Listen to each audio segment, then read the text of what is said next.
Okay, ಎಲ್ಲ ವೀಕ್ಷಕರಿಗೂ ನಮಸ್ಕಾರ. ಇವತ್ತಿನ ದಿನ ನಾವು ಕರ್ನಾಟಕ ಶಾಲಾ ಪರೀಕ್ಷೆ ಮತ್ತು ಮೌಲ್ಯನಿರ್ಣಯ ಮಂಡಳಿಯವರು SSLC ವಿದ್ಯಾರ್ಥಿಗಳಿಗಾಗಿ 2023-24ನೇ ಸಾಲಿಗಾಗಿ ನೀಡಿರುವಂತಹ ಮಾದರಿ ಪ್ರಶ್ನೆ ಪತ್ರಿಕೆಯಲ್ಲಿರುವಂಥ ಪ್ರಶ್ನೆಗಳನ್ನು ನಾವು ಹಂತ ಹಂತವಾಗಿ ಬಿಡಿಸ್ಕೊಂಡು ಬರ್ತಿದ್ವಿ.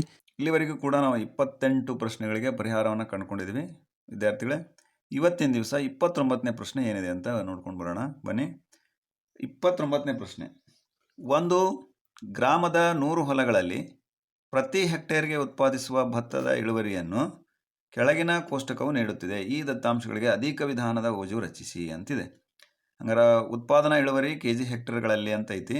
50 ಅಥವಾ 50ಕ್ಕಿಂತ ಅಧಿಕ ಒಂದು 100 ಆವೃತ್ತಿ ಸಂಚಿತ ಆವೃತ್ತಿ ಐತಿ, ಹೊಲಗಳ ಸಂಖ್ಯೆ ಐತಿ. 50ರಿಂದ 55ಕ್ಕಿಂತ ಅಧಿಕ ಇಳುವರಿ ಮಾಡುವಂಥ 98 ಹೊಲಗಳದವು.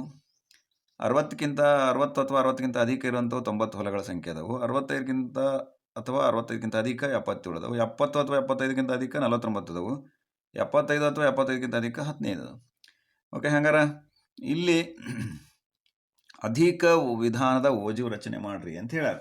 ಅಧಿಕ ವಿಧಾನದ ಓಜು ರಚನೆ ಮಾಡುವಂಥ ಸಂದರ್ಭದೊಳಗೆ ಇಲ್ಲಿ ನಾವು ಒಂದು ಗಮನ ಇಡಬೇಕು. ಏನು, ಈ ವರ್ಗಾಂತರದ ಕೆಳಮಿತಿ ಏನೇನದವು ಅಂತ ನೆನಪಿಸ್ಕೊಳ್ಬೇಕು. ಓಕೆ, ಈ ವರ್ಗಾಂತರದ ಕೆಳಮಿತಿಯನ್ನು ನಾವು ಏನು ಮಾಡಬೇಕು, ಇಲ್ಲಿ ಎಕ್ಸ್ ಅಕ್ಷದ ಮೇಲೆ ಡಿನೋಟ್ ಮಾಡಬೇಕು. ಏನು ಹೇಳ್ತೈತಿ, ಅಧಿಕ ವಿಧಾನದ ಓಜುವನ್ನು ನಕ್ಷೆಯಲ್ಲಿ ಪ್ರತಿನಿಧಿಸಲಿಕ್ಕೆ ನಾವು ಕೆಳಮಿತಿಯನ್ನು ಎಕ್ಸ್ ಅಕ್ಷದಲ್ಲಿ ಮತ್ತು ಅನುರೂಪ ಸಂಚಿತ ಏನೈತಲ್ಲ ಇದು ಸಂಚಿತ ಆವೃತ್ತಿ, ಈ ಆವೃತ್ತಿಯನ್ನು ವಾಯ್ ಅಕ್ಷದಲ್ಲಿ ಗುರುತಿಸಬೇಕು.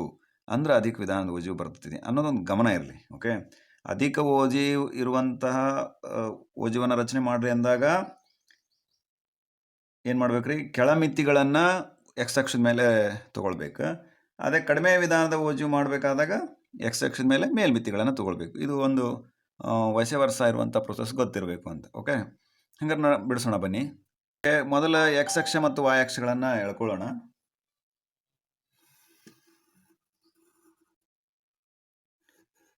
ಎಕ್ಸ್ ಅಕ್ಷ ಮತ್ತು ವಾಯ್ ಅಕ್ಷಗಳನ್ನು ಎಳ್ಕೊಳ್ಳೋಣ. ಇದು ವಾಯ್ ಅಕ್ಷ ಎಳ್ಕೊಂಡ್ಮೇಲೆ ನಾವೇನು ಮಾಡ್ತೀವಿ, ಸ್ಕೇಲನ್ನು ಡಿನೋಟ್ ಮಾಡ್ತೀವಿ. ಸ್ಕೇಲ್ ಬರಿತೀನಿ. ಏನಂತ, 1 ಸೆಂಟಿಮೀಟರ್ ಇಸ್ ಈಕ್ವಲ್ ಟು 5 ಎಕರೆ ಅಂದ್ರೆ ಹೆಕ್ಟೇರು ಎಕ್ಸ್ ಅಕ್ಷದ ಮೇಲೆ ಅಂತ.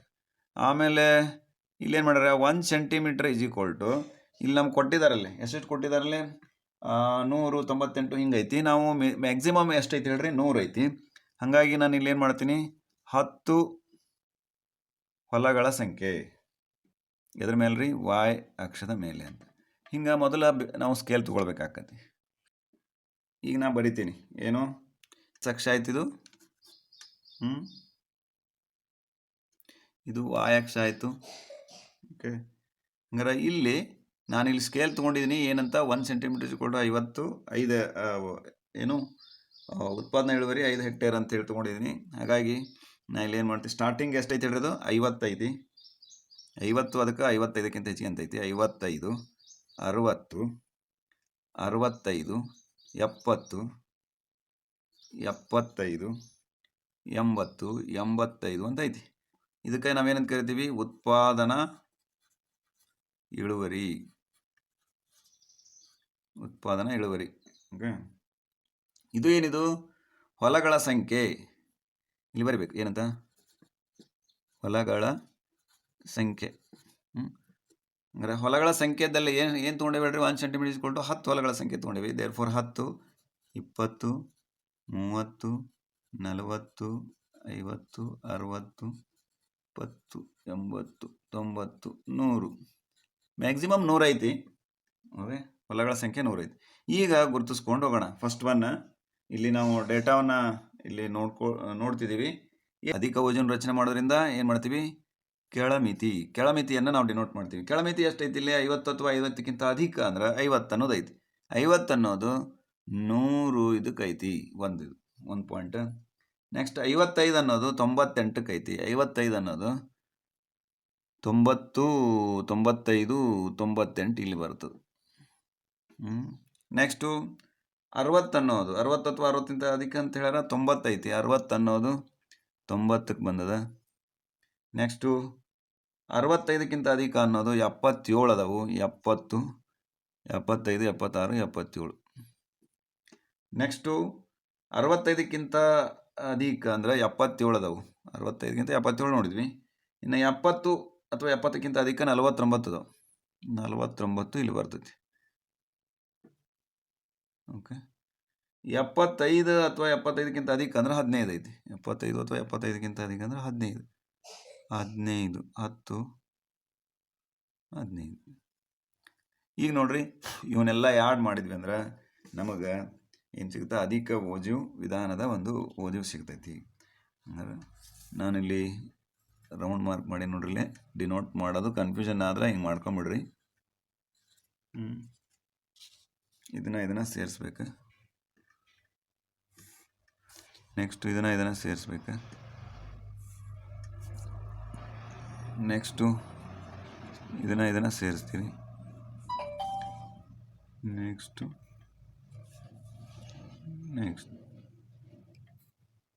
ನೋಡ್ರಿ, ಈಗ ನಮಗೆ ಬೇಕಾಗಿರುವಂತಹ ಅಧಿಕ ಓಜು ಇವನ್ನ ಪಾಯಿಂಟ್ಸ್ ಗುರುತಿಸ್ಕೊಳ್ಳೋಣ. ಇಲ್ಲಿ ಏನಿದೆ 100, 50, 100 ಇದು ಗುರುತಿಸ್ಕೊಂಡು ಹೋಗ್ಬಿಡ್ರಿ. ಮೊದಲೇ 55, 98 ಇದು ಏನೈತೆ ನೋಡ್ರಿ, 60, 90 ಇದು 65, 77. ನೆಕ್ಸ್ಟ್ ಇದು 70, 49 ಇದು 75, 15. ಈ ರೀತಿ ಸಿಂಪಲ್ ಆಗಿರುವಂಥ ಓಜು ವಿಧಾನದಿಂದ ನಾವು 3 ಅಂಕಗಳನ್ನು ತೆಗೆದುಕೊಳ್ಬೋದು. ಸ್ನೇಹಿತರೆ, ಮೇನ್ ನಾವು ಅದೇ ಮತ್ತೆ ಪದೇ ನಾವು ಇದನ್ನು ಮಾಡೋಣ. ಅಧಿಕ ಓಜು ರಚನೆ ಮಾಡುವಂಥ ಸಂದರ್ಭದೊಳಗೆ ಇಲ್ಲಿ ಕೆಳಮಿತಿಗಳನ್ನು ಎಕ್ಸ್ ಅಕ್ಷದ ಮೇಲೆ ತಗೊಳ್ಬೇಕು. ಅದೇ ಕಡಿಮೆ ವಿಧಾನದ ಓಜು ನಾವು ಮಾಡುವಾಗ ಮೇಲ್ಮಿತಿಗಳನ್ನು ಎಕ್ಸ್ ಅಕ್ಷದ ಮೇಲೆ ತಗೊಳ್ಬೇಕು. ಇನ್ನೊಂದು ಸಂಚಿತ ಆವೃತ್ತಿಗಳ ಸಂಖ್ಯೆ ಅಂತ ಕರಿತೀವಿ. ಸಂಚಿತ ಹೊಲಗಳ ಸಂಖ್ಯೆ ಅಥವಾ ಸಂಚಿತ ಆವೃತ್ತಿಗಳ ಸಂಖ್ಯೆ ಅಥವಾ ಸಂಚಿತ ಆವೃತ್ತಿ ಅಂತ ಕರಿತೀವಿ. ಅದನ್ನು ನಾವು ವೈ ಅಕ್ಷದ ಮೇಲೆ ತಗೊಂಡು ಬಿಡಿಸಿದಾಗ ನಮ್ಗೆ ಈಜಿ ಆದಂಥ ಒಂದು ಓಜು ನಕ್ಷೆ ನಮಗೆ ಸಿಗ್ತೈತಿ ಅಂತ. ಓಕೆ ಸ್ನೇಹಿತರೆ, ಹಾಗಾದ್ರೆ ಮುಂದಿನ ಪ್ರಶ್ನೆ ಏನೈತೆ ಅಂತ ಗಮನಿಸೋಣ. ಪ್ರಶ್ನೆ ತ್ರಿಭುಜಗಳನ್ನುವಂತಹ ಅಧ್ಯಾಯದ ಮೇಲಿದೆ. ಅನ್ವಯಿಕ ಸಾಧಿಸಿ ಅನ್ನುವಂಥ ಪ್ರಶ್ನೆ ಏನೈತಿ ಅಂತ ಗಮನಿಸೋಣ. ಚಿತ್ರದಲ್ಲಿ B A C is equal to A D B, ಕೋನ್ A D B, B C is equal to 8 centimetre, B C is equal to 8 centimetre ಮತ್ತು A B is equal to 6 centimetre ಆಗಿದೆ. ತ್ರಿಭುಜ ಎ ಬಿ ಸಿಯ ವಿಸ್ತೀರ್ಣ divided by A B D ವಿಸ್ತೀರ್ಣ is equal to 16/9 ಎಂದು ಸಾಧಿಸಿ ಅಂತ ಹೇಳ. ಹಂಗಾರೆ ನೋಡೋಣ ದತ್ತ ಏನು ಕೊಟ್ಟಾರ ಅಂತ ಬರ್ಕೊಳ್ಳೋಣ. ದತ್ತ ನಮ್ಗೆ ಗೊತ್ತೈತಿ ಕೋನ್ B A C is equal to ಕೋನ್ ಎ ಡಿ ಬಿ ಅಂತ. Okay, B C is equal to 8 centimetre, A B is equal to 6 centimetre. Okay, ಹಂಗಾರೆ ಏನೇ ಸಾಧನೀಯ ಏನಾಗಬೇಕಾಗೈತೆ ಹೇಳ್ರಿ? ಸಾಧನೀಯ ತ್ರಿಭುಜ ಎ ಬಿ ಸಿ ವಿಸ್ತೀರ್ಣ ಹೋಲ್ ಡಿವೈಡೆಡ್ ಬೈ ತ್ರಿಭುಜ ಎ ಬಿ ಡಿಯ ವಿಸ್ತೀರ್ಣ ಅಂತ ಈಸ್ ಈಕ್ವಲ್ ಟು 16/9 ಅಂತ ಸಾಧಿಸಬೇಕಾಗಿದೆ. ಹಂಗಾರೆ ಚಿತ್ರವನ್ನು ಗಮನಿಸಿ, ಚಿತ್ರ ಗಮನಿಸಿದಾಗ ಏನಾಗ್ತೈತಿ? ಸಾಧನೆ ರಚನೆ ಏನು ಬೇಕಾಗಿಲ್ಲ ನಮಗೆ, ಅಲ್ಲಿ ಕೊಟ್ಟುಬಿಟ್ಟಿದ್ದಾರೆ. ಸಾಧನೆ ಏನು ಮಾಡಬೇಕಾಗೈತಿ? ಕೋನ್ ಬಿ ಎ ಸಿ ಮತ್ತು ಎ ಡಿ ಬಿನಲ್ಲಿ ಬಿ ಎ ಸಿ ಮತ್ತು ಎ ಡಿ ಬಿನೊಳಗೆ ಎರಡು ತ್ರಿಭುಜೊಳಗೆ ನೋಡ್ರಿ ಏನಾಗ್ತೈತಿ ಅಂತ. ಕೋನ್ ಬಿ ಎ ಸಿ ಮತ್ತು ಕೋನ್ ಎ ಡಿ ಬಿಗಳಲ್ಲಿ ಅದನ್ನು ಗಮನಿಸ್ರಿ, ಏನಾಗತ್ತೆ ನೋಡ್ರಿ. ಕೋನ್ B A C is equal to ಕೋನ್ ಎ ಡಿ ಬಿ. ಈಗಾಗಲೇ ದತ್ತದೊಳಗೆ ನಾವು ತೊಗೊಂಡಿದ್ದೀವಿ, ದತ್ತ ಕೊಟ್ಟಿದ್ದಾರೆ ಅದನ್ನು ಅಲ್ಲ.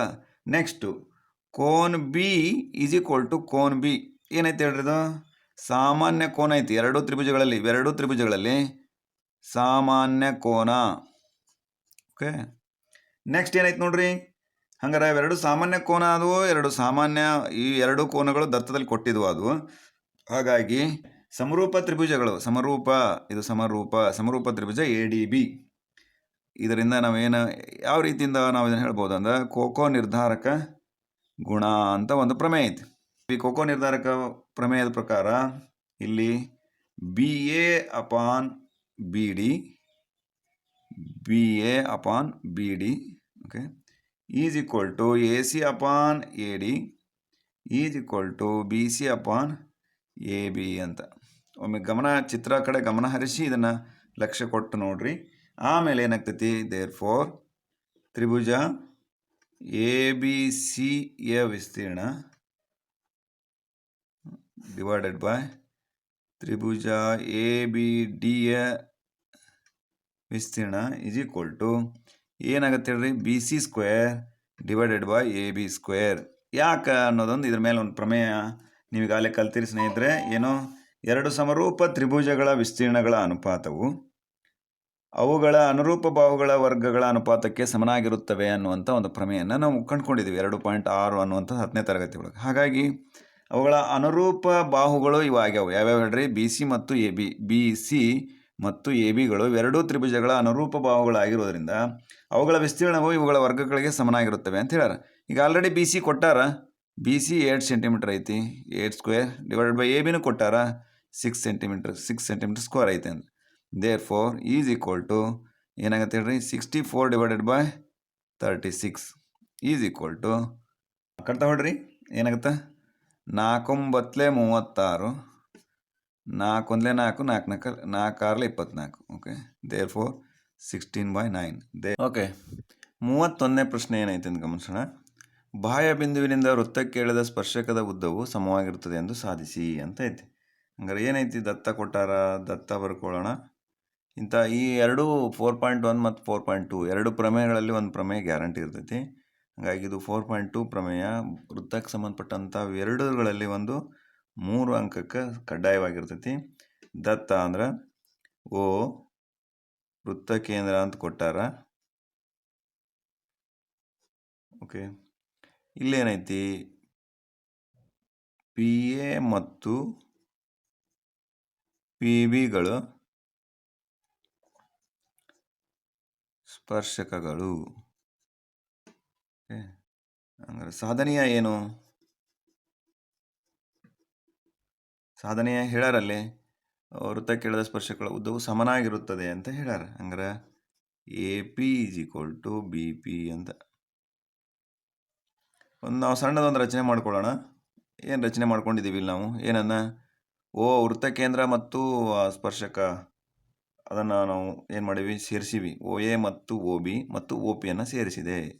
ಓ ಎ ಓ ಬಿ ಮತ್ತು ಓ ಪಿಯನ್ನು ಸೇರಿಸಿದೆ. ಸಾಧನೆ ಮಾಡೋಣ ಭಾಳ ಸಿಂಪಲ್ಲಾಗಿ. ಈಗ ನಮ್ಗೆ ಆಗಲೇ ಗೊತ್ತೈತಿ ಏನು, ಕೋನ್ O A P is equal to ಕೋನ್ ಓ ಬಿ ಪಿ. ಯಾಕಂತಂದ್ರೆ ಬಿಕಾಸ್ ಸ್ಪರ್ಶ ಬಿಂದು ಕೇಂದ್ರಕ್ಕೆ ಎಳೆದ ತ್ರಿಜ್ಯ ಸ್ಪರ್ಶಕಕ್ಕೆ ಲಂಬವಾಗಿರುತ್ತದೆ. ಒಂದೇ ಪ್ರಮೇಯ ಐತಿ, ನಮಗೆ ಗೊತ್ತೈತಿ. ಸ್ಪರ್ಶ ಬಿಂದುವಿನಲ್ಲಿ ಕೇಂದ್ರಕ್ಕೆ ಎಳೆದ ತ್ರಿಜ್ಯವು ಆ ಸ್ಪರ್ಶಕಕ್ಕೆ ಲಂಬವಾಗಿರುತ್ತದೆ. ಬರಿತೀನಿ ನಾನು, ಏನು,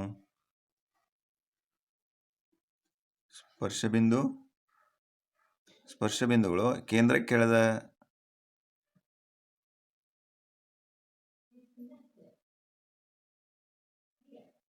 ಸ್ಪರ್ಶ ಬಿಂದುವಿನಲ್ಲಿ ಎಳೆದ ತ್ರಿಜ್ಯವು ಸ್ಪರ್ಶಕಕ್ಕೆ ಲಂಬವಾಗಿರುತ್ತದೆ. ಓಕೆ, ನೆಕ್ಸ್ಟ್ ನೋಡ್ರಿ, ನೆಕ್ಸ್ಟು ನಮಗೆ ಗೊತ್ತೈತಿ O A is equal to O B ಅಂತ. ಯಾಕಂದ್ರೆ ಬಿಕಾಸ್ ಒಂದೇ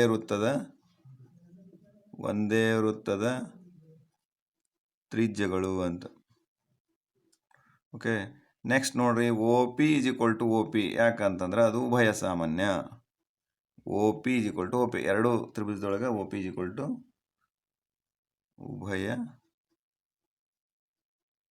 ಸಾಮಾನ್ಯ. ಹಂಗಾರೆ ಇವನ್ನೆಲ್ಲ ಗಮನಿಸಿದಾಗ ಏನಾಗ್ತೈತಿ ಅಂತಂದ್ರೆ, ದೇರ್ ಫೋರ್ ತ್ರಿಭುಜ ಎ ಓ ಪಿ ಸರ್ವಸಮ ತ್ರಿಭುಜ ಓ ಬಿ ಪಿ ಅಂತ. ಯಾಕೆ ನಾವು ಸರ್ವಸಮ ಅಂತ ಕರೆದ್ವಿ ಅಂದ್ರೆ, ಲಂಬಕೋನ ಕರ್ಣಬಾಹು ಸಿದ್ಧಾಂತ. ಓಕೆ, ಹಾಗಾಗಿ P is equal to B P. ಯಾಕೆ ಅಂತಂದ್ರೆ ಸರ್ವಸಮ ತ್ರಿಭುಜದ ಅನುರೂಪ ಬಾಹುಗಳು ಆಟೋಮೆಟಿಕ್ ಆಗಿ ಸಮನಾಗಿರ್ತವೆ ಅಂತ. ದೇರ್ಫೋರ್ ಇಲ್ಲಿ ನಾವು ಸಾಧಿಸಬೇಕಾಗಿದ್ದು ಸಾಧನೀಯ ಕೂಡ ಅದೇ ಇರೋದ್ರಿಂದ AP = BP. ಒಂದು ಸರ್ವಸಮ ತ್ರಿಭುಜದೊಳಗೆ ಇವೆಲ್ಲವೂ ಕೂಡ ಏನಾದರೂ ಸಾಮಾನ್ಯವಾಗಿ ಸಮ ಇತ್ತು ಅಂತಂದ್ರೆ ಅವೆರಡು ಸರ್ವಸಮ ಅನಿಸ್ಕೊಳ್ತಾವೆ.